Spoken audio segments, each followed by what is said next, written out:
Joining us now is Michael Oren, a former Israeli ambassador to the United States. Ambassador Oren, thanks very much for being with us. In the past, you've described the war with Iran as an existential fight, and you have warned that limited engagement will not force Iran to make concessions. Is that what we're witnessing right now? Good to be with you, Wolf. I hate being, there's only one thing worse than being a false prophet. It's being an accurate prophet.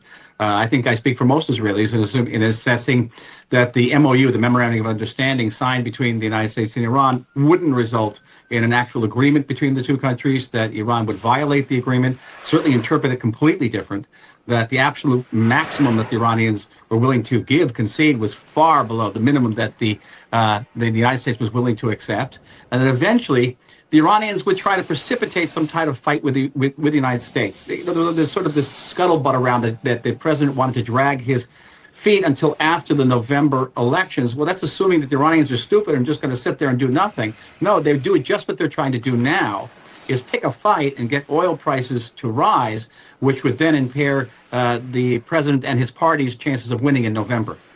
Both the U.S. and Iran are accusing the other of violating what's called the Memorandum of Understanding, the MOU. Are negotiations even possible, you think, Ambassador, at this point? I think negotiations are possible. I don't think either country necessarily wants to go back to full-scale war. Certainly the United States does not want to, not at this stage, before those elections. And as oil prices have already started to rise in the United States, no, I think they want to keep a level of violence, a low flame, and keep the option for negotiations open. The president has said, I'm going to strike hard. I'm going to reimpose the blockade on the straits. I'm going to take tolls for cargo going through the straits, but I'm open for negotiation. And I wouldn't be surprised, Wolf, if this doesn't blow up entirely, that in the next couple of days you're going to see various actors, the Pakistanis, the Turks, calling for everybody to go back to the negotiating table. Meanwhile, Israel is going to remain on very, very high alert. The entire country is on high alert today for the possibility of renewed all-out warfare.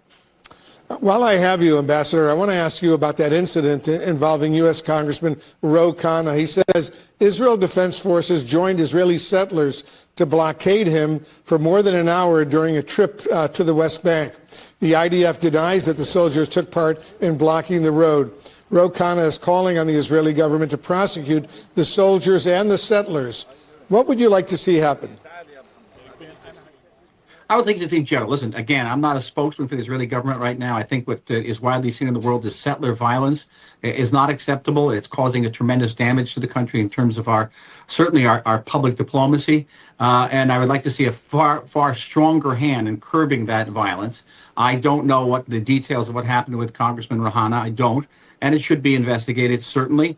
But we're dealing with a far broader problem here of a certain breakdown of Israeli law and control in Judea and Samaria, as we call it, the West Bank.